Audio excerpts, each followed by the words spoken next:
bienvenidas a un nuevo contenido sonoro de Regeneración. El audio que vas a escuchar a continuación fue publicado en primer lugar en El Salto Diario en formato escrito. Gracias al medio por dar luz al problema que representan los festivales, realizando a su vez un gran trabajo para esclarecer las empresas que están detrás de este modelo de negocio. Sin más, les dejamos con el contenido.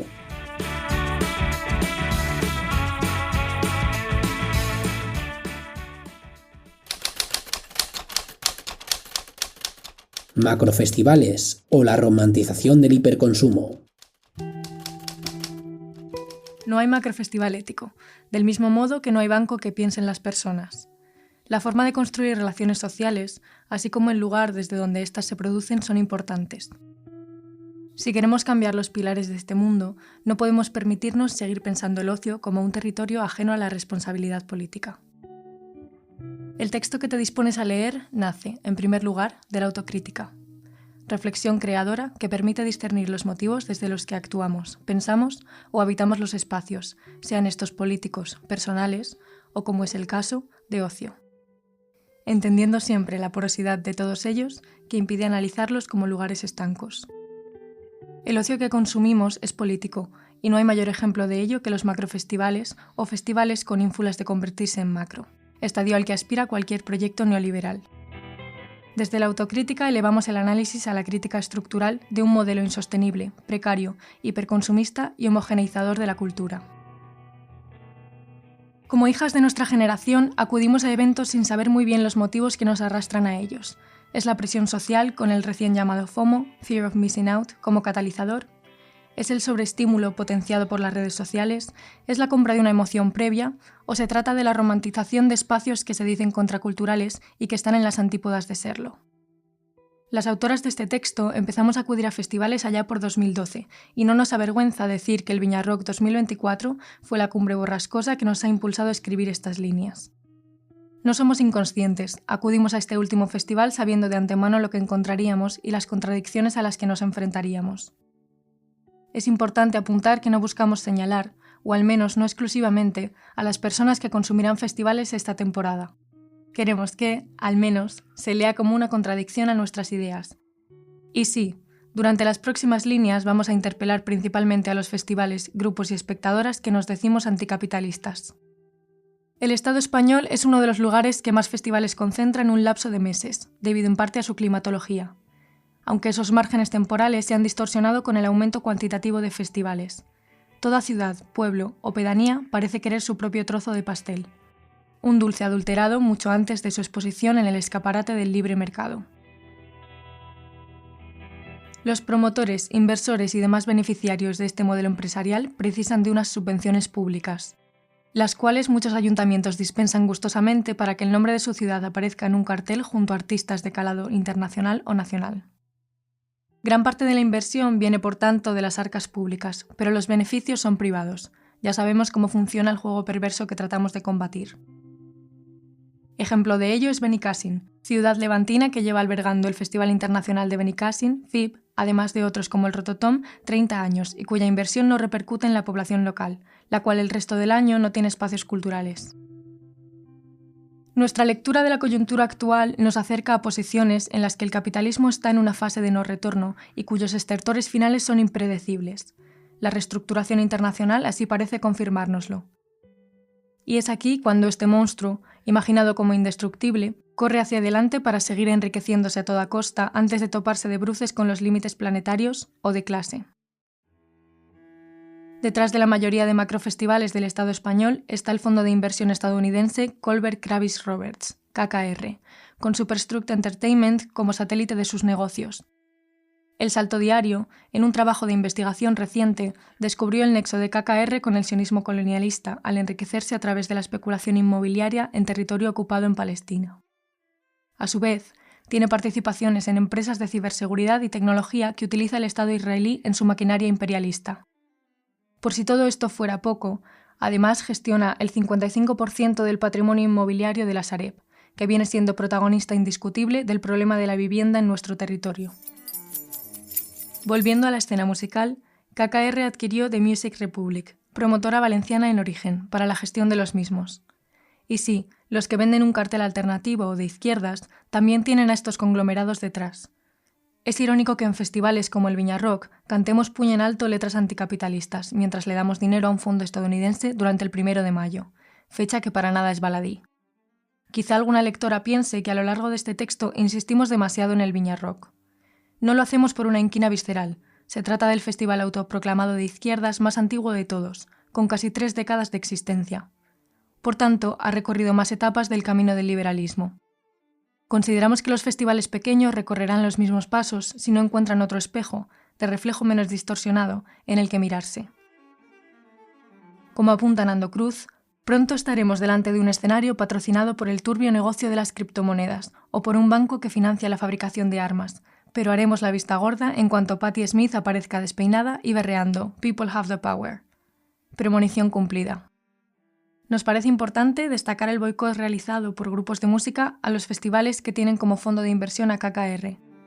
Grupos como Tremenda Jauría, Reincidentes, Los Chicos del Maíz o Non Servium, entre muchos otros, han decidido no volver a tocar en escenarios que financien el genocidio. Queremos mandar un saludo muy fuerte, un abrazo solidario a toda la gente, a todos los grupos que han decidido bajarse del Viña y de otros festivales, dando la cara, dando la puta cara y palmando pasta de su bolsillo. Queremos acordarnos muy especialmente de Tremenda Jauría, el único grupo que da la cara en el Tsunami Festival, en Chisón. Acordarnos también, mandar un abrazo a la gente de la élite que se han bajado del puto FIB, con lo que supone para un grupo así poder participar en un festival de esas grandes características. Para todos esos que dicen que se van a morir igual, nuestro más profundo desprecio. ¡Viva Palestina libre! Un abrazo a toda esta gente que quiere cambiarlo todo. Especialmente reseñable es el comunicado de Non Servium, que no señala en exclusiva este nexo y apunta a otros asuntos de calado para boicotear estos espacios, como por ejemplo el Viña, Arenal Sound, el FIB, Sonar, Monegros, Resurrection Fest y Osondo Camiño. Este último tiene la particularidad de haber recibido, a través de una ramificación de KKR, inversión pública de la Xunta de Galiza sin concurso previo. Con el señalamiento a fondos de inversión extranjeros no buscamos romantizar al patrón local.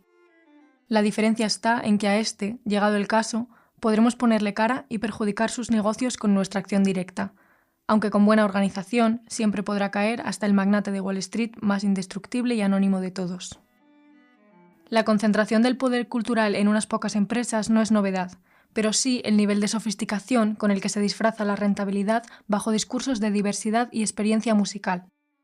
Los grandes sellos como Universal Music Group o BMG y promotoras como The Music Republic, reconvertidos en gestores de macroeventos, disputan una hegemonía cultural que, lejos de ser diversa, se ha convertido en un catálogo viviente de playlists comerciales. Estas dinámicas se pueden observar en la existencia del modelo cíclico de festival o la proliferación de franquicias como Bombastic. Si se repasan los macrofestivales que van a celebrarse esta temporada 2025, de mayo a septiembre, tendremos a los mismos grupos en la friolera de 9 o 10 carteles. Tirando del hilo, son aquellos que tienen acuerdos con las majors y promotoras asociadas al fondo de inversión KKR. Si hay géneros que no encajan en estos formatos, han terminado reproduciendo las mismas lógicas en nichos propios. La consecuencia es que la música se convierte en una excusa con un potencial emocional al servicio del ansia de ocio. La calidad del sonido o incluso la comprensión de la letra pasan a segundo plano. Muchos escenarios siguen siendo acústicamente desastrosos y la solución suele ser una pantalla gigante, es decir, una medida que apoya lo visual de estos eventos masificados, no lo sonoro. Pero eso sí, que no falten los fuegos artificiales para el aftermovie.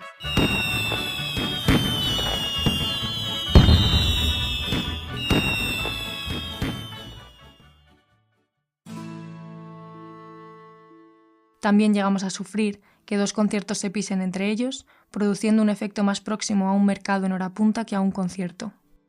Cada vez cuesta más distinguir entre lo que se presenta como cultura alternativa y lo que responde a lógicas aspiracionales. Hemos tendido a pensar que existían al menos 2 circuitos festivaleros diferenciados, relativamente independientes entre sí, sobre todo a nivel musical. Nos referimos, por ejemplo, al Iruña Rock, Juerga Rock o Rabo Lagartija. Sin embargo, es evidente que los patrocinadores tienden a coincidir y son muchos los grupos que transitan entre ambas propuestas. Con esta observación no se pretende señalar las decisiones individuales o grupales de los músicos, sino subrayar un problema estructural. El sistema capitalista ha demostrado una gran capacidad para absorber discursos de corte antisistema y estéticas disidentes, siempre que resulten rentables o comercializables. De este modo, lo que en determinados contextos puede tener valor político o simbólico no garantiza ni implica un motor real para la construcción de una contracultura.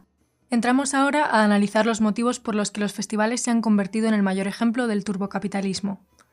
Con este término nos referimos a la necesidad imperiosa creada en la consumidora de digerir todos los manjares disponibles, aunque todos ellos sepan sospechosamente igual. ¿Por qué no cesamos de proyectar el entretenimiento venidero sin haber terminado de digerir el presente? Fines de semana ocupados a meses vista, emociones desbordadas que consisten en la venta de una satisfacción a cambio de no satisfacerla nunca completamente, como ya decía Zygmunt Bauman. La consumidora adquiere entradas con meses, o incluso años, de anticipación debido a la necesidad creada por las empresas. Estos economistas cuentan con estrategias de marketing cuyo éxito está más que comprobado, como por ejemplo la subida de precios escalonada. Pensar que solo te puedes permitir la entrada en los primeros 10 minutos de venta genera esa necesidad de consumo que explotan sobradamente. El turbocapitalismo es para nosotras un consumo sin fin. Va desde la venta de emociones previa al estímulo constante durante el evento, pasando por el autoengaño en redes, hasta la compra de una nueva entrada unos días más tarde de haber finalizado el evento en cuestión. Publicitar un festival consiste en diseñar una narrativa, más concretamente una ficción audiovisual, en la que se planifica cada aspecto de la experiencia perfecta, que luego poco tiene que ver con una realidad que no sabes muy bien si has disfrutado o sobrevivido. ¿En qué momento nos pareció lógico acudir a 5 festivales anuales con 50 conciertos en cada uno? El hiperconsumo es similar al modelo de Interrail tan común en el viejo continente. Llegas a casa y no sabes a ciencia cierta si tal imagen se dio en tal o cual ciudad. Con los conciertos en festivales pasa lo mismo. Las imágenes se alteran puesto que nuestra capacidad es limitada y el cansancio hace mella en nuestra memoria. Incluso, sin haber terminado el espectáculo, llega el agobio exacerbado por llegar a otro escenario. No hay descanso para reposar lo que acabamos de vivir. Hemos aceptado llegar agotadas de nuestros espacios de ocio debido a un bucle de consumo infinito. Las empresas detrás de los festivales, indirectamente, aunque no sin conocimiento, incentivan el consumo de sustancias que permiten llegar con energía a la última etapa de un tourmalet consumista. Los horarios maratonianos acarrean que muchas personas, sobre todo si su energía comienza a ser limitada, hagan trampas. Unas trampas bien conocidas por todas las personas que acuden a los festivales.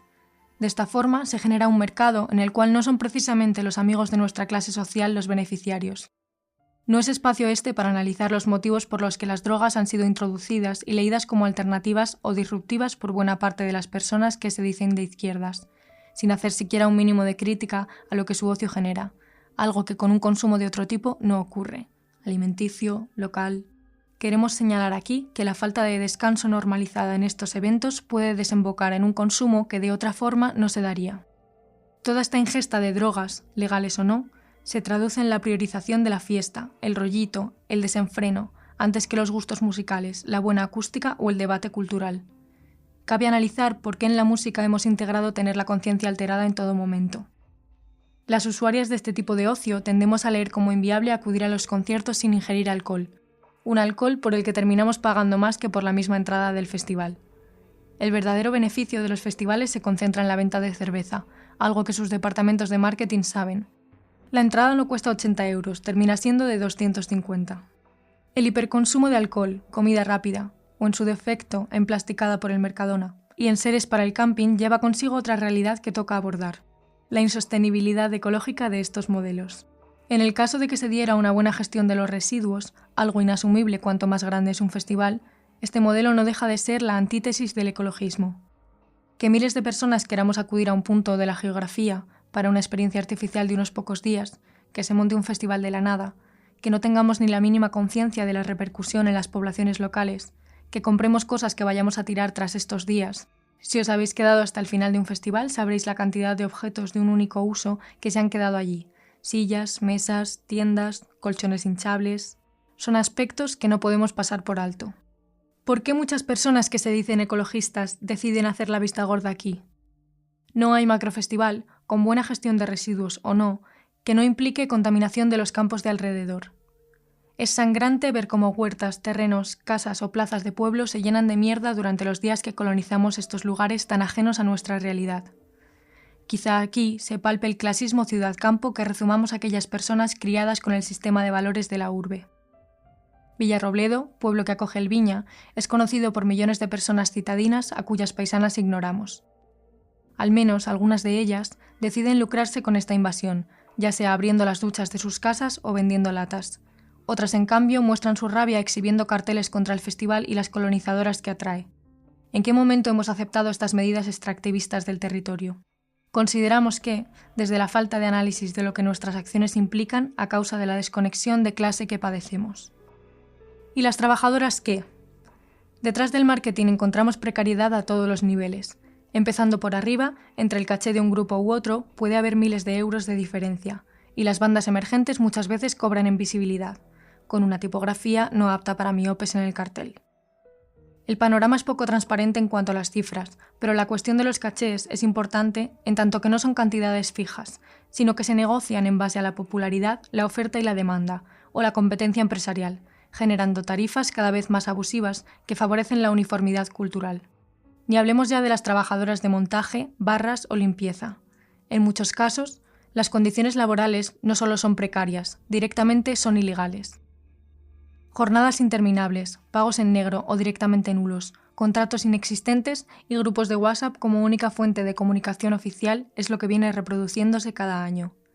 Si esto ya suena terrible y ha sido visibilizado a través de denuncias, redes sociales y testimonios de muchas trabajadoras, existe un fenómeno reciente que roza la distopía. El voluntariado. O lo que es lo mismo, la explotación de la juventud trabajadora a través de programas de participación que permiten al festival cubrir tareas esenciales ahorrándose unos cuantos sueldos. El resultado es mano de obra barata sostenida por el entusiasmo de jóvenes con escasos conocimientos de sus derechos laborales y convenios sectoriales. Podríamos hablar además del número de personas precarizadas, la mayoría de ellas migrantes, que se concentran en los alrededores de los festivales para malvender cualquier tipo de producto. La cadena de explotación no termina en las trabajadoras. Muchos festivales han sido denunciados recientemente por la Organización de Consumidores y Usuarios, OCU, por la vulneración de derechos dentro de sus recintos.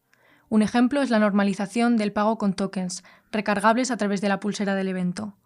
Este método ha sido impuesto bajo el discurso de la eficiencia, la seguridad y la reducción de tiempos de espera. Se ha tornado en una estrategia opaca de control económico con múltiplos poco prácticos que obligan a gastar más de lo deseado y dificultan la devolución del saldo sobrante, estableciendo plazos de reembolso inferiores a los plazos legales. La Ley General de Defensa de los Consumidores y Usuarios establece que los empresarios están obligados a aceptar pagos en la moneda de curso legal del Estado. Por otra parte, el entramado está diseñado para generar ansiedad, urgencia y decisiones impulsivas. A todo esto se suma una cuestión especialmente sensible, la seguridad ejercida como una forma de vigilancia intensiva y agresiva.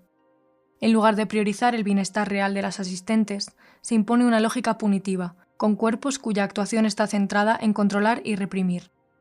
La reciente noticia sobre la contratación por el Viñarrock de la empresa de seguridad AAA, cuyos miembros han estado integrados en Desocupa, es la confirmación de lo podrido que está este sector.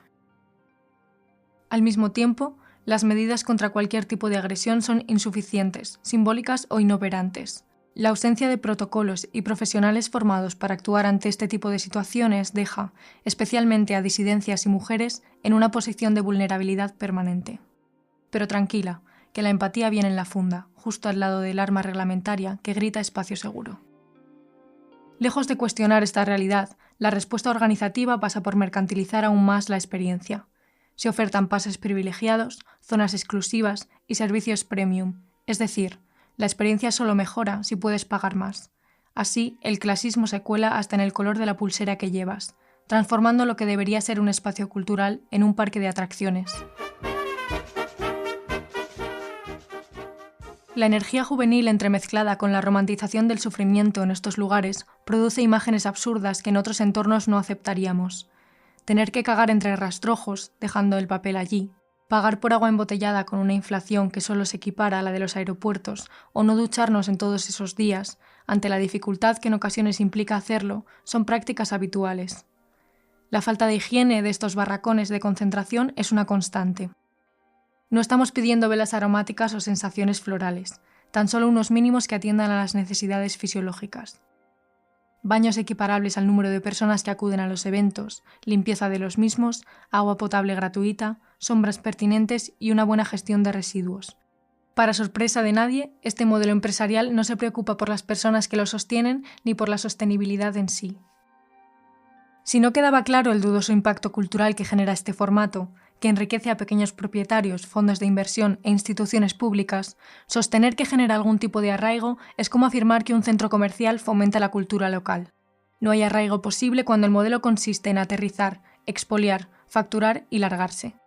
Y menos cuando la programación musical tiene cero relación con el contexto donde se ubica el evento. En muchos casos, no hay ni una banda local en todo el cartel, y la presencia de mujeres y disidencias es mínima, como ya denuncia la asociación Valor Manchego en su crítica al Viña. Hemos visto cómo los ayuntamientos priorizan desembolsar subvenciones millonarias a estas máquinas de rentabilidad instantánea antes que financiar la creación de un tejido cultural sostenido en el tiempo. Las administraciones por el camino se cuelgan medallas o se enorgullecen de tener alguna mención en prensa y contentar tan solo a turistas y hosteleros, no así a currantas de la hostelería. Lo que permanece después de la saturación de calles, la privatización temporal del espacio público, los residuos y la contaminación acústica es la organización vecinal que se desoye sistemáticamente.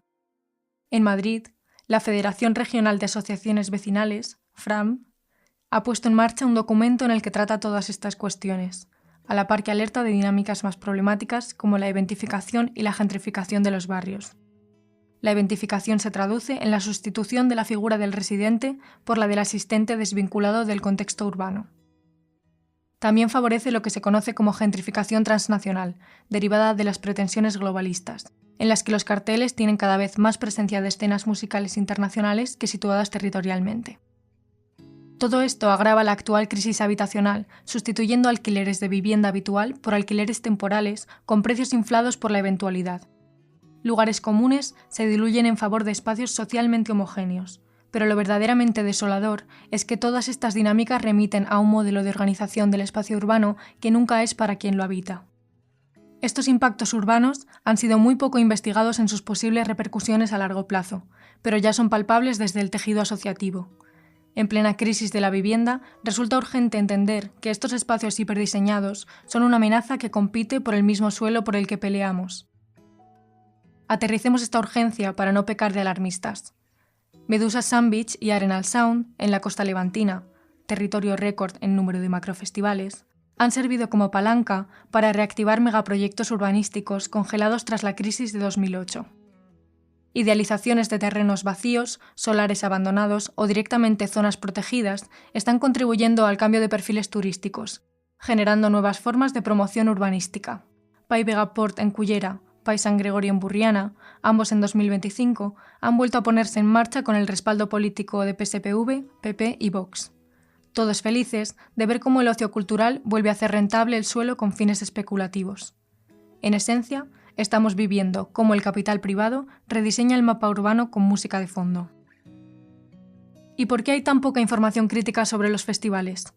Más allá de ejemplos notables como el libro de Nando Cruz, Macrofestivales, el agujero negro de la música, el silencio de la prensa es una constante. Quizás se comprenda si se destapa el funcionamiento del modelo empresarial de los medios de comunicación. No descubrimos la pólvora si decimos que detrás de los festivales y los medios de comunicación llegan a estar las mismas empresas. Es más, Radio 3 o los 40 principales, que a su vez forman parte de un conglomerado más grande, ya sea estatal o privado, son caras visibles de algunos eventos. Lo curioso del funcionamiento empresarial de los medios de comunicación es que tienen como máxima no morder la mano que te puede llegar a dar de comer, no solo la que actualmente te da de comer. Si un medio critica un festival patrocinado por una marca cervecera, esta no se anunciará más adelante en las páginas o en las ondas del medio en cuestión. Por tanto, no se criticará en ningún momento. La libertad de prensa en los supuestos estados democráticos es falsa. El capitalismo dirige las plumas de las redacciones. Sin contar, por supuesto, con el amiguismo existente entre empresarios de medios y marcas que ata las manos de la periodista bienintencionada dispuesta a denunciar esto. El verdadero amo de los artículos de opinión es el capital privado, y solo desde una libertad de acción o férreas convicciones políticas se puede señalar su hacer. Además, existen otros factores como la agenda setting, fórmula que siguen los grandes medios para decidir, en connivencia con el capital, qué es noticia y qué no, así como cuánto espacio se le da en los medios, lo que se traduce en las preocupaciones de la opinión pública. Un caso paradigmático de nuestros tiempos es la alarma por la ocupación en contraposición con los desahucios, debido al tiempo que ocupa el primero en los noticiarios, pese a que del segundo hay infinidad de casos más. Tenemos miedo del ocupa y no del banquero o del policía que ejecuta el desahucio por la intervención de la agenda setting, es decir, del capitalismo en última instancia. Es momento de aportar una parte propositiva. Queremos repensar colectivamente nuestras formas de ocio y consumo, aunque no hayamos dejado títere con cabeza en las líneas anteriores. La pasión nos mueve. No tenemos fórmulas mágicas, pero sí pistas o ejemplos a seguir. No encontraréis aquí nombres de festivales que están siguiendo líneas que rompen, en la medida de sus posibilidades, con lo anteriormente descrito. No los citaremos precisamente para no ayudar a su masificación. Existen ejemplos de festivales que no anuncian la fecha exacta hasta pocas semanas antes del evento. De esta forma aseguran que muchas personas no tengan disponibilidad cuando lo hagan, evitando así también la adquisición de entradas anticipadas, y solo acudan aquellas que de verdad quieran, a riesgo de que algunas, por motivos laborales, entre otros, no puedan asistir. Existen ejemplos de modelos poco publicitados para que precisamente no se escape de lo local o del respeto a sus habitantes. Es decir, casos que rompen con el modelo expositivo empresarial de las redes sociales. Existen a su vez modelos autoorganizados y que consecuentemente no tienen lucro privado. Ejemplos de coordinación de cientos de personas que invierten el escaso beneficio que pueda haber en los grupos de música, locales muchas veces, o en la infraestructura para el año siguiente. Existen ejemplos de modelos que rompen con las dinámicas de concentración e hiperconsumo, algo que también es interesante indagar, pero no nos queremos conformar con pequeñas parcelas de ocio alternativo. No queremos cerrar esta pieza sin analizar por qué hemos aceptado que nuestro consumo musical se centre en festivales y no en formas que otrora funcionaban como salas o conciertos al aire libre gratuitos con beneficio incluido para las vecinas de la población local en cuestión. También apelamos a una forma de habitar los espacios de ocio en línea con el decrecimiento. Si el festival, o lo que sea, se ha descontrolado, quizá no sea nuestro lugar. Y aunque en ocasiones sea un grito al vacío, podemos intentar no contribuir a la expansión de un eco que sabemos nocivo. Las personas que se dicen de izquierdas, cuyos hábitos son ultracapitalistas y no se significan políticamente más allá de lo estético, desafortunadamente demasiadas, no consiguen encontrar otra forma de habitar los espacios de ocio o cualquier espacio en general. Solo mediante la implicación, reconfortante también, aunque cueste verlo desde fuera, podremos romper con el hiperconsumo hedonista de nuestra clase. Potenciemos los espacios con conciencia, entre nosotras, contribuyendo a su existencia y no solo consumiendo en ellos. Planteémonos por qué queremos estar en todos los lugares al mismo tiempo. Aceptemos que si el día de mañana queremos cambiarlo todo, los gestos individuales cotidianos importan. Reflexionemos sobre habitar y aportar en nuestros lugares de origen, rompiendo con la idea de viajar constantemente al evento repetitivo de turno, con la extracción y el perjuicio que estamos incentivando. Dejemos de idealizar al artista y sostener tan alegremente un modelo cultural que expulsa a la clase trabajadora, al menos la que es consciente de serlo. Imaginar otro arte es difícil, pero quizá podamos empezar por asumir que no gana relatos, ni para desahucios. No se le puede exigir tal cosa. Lo que sí es deseable es que vuelva a ser un arma en nuestras manos que ayude a propagar o agitar nuestras ideas. Organicémonos y luchemos por un mundo nuevo. Boicot, salud y acierto.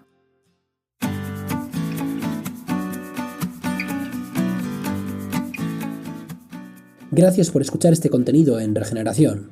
Puedes leer el artículo completo en la web regeneracionlibertaria.org, así como otros contenidos que a buen seguro te interesarán. Nos escuchamos muy pronto con un nuevo contenido. Adiós.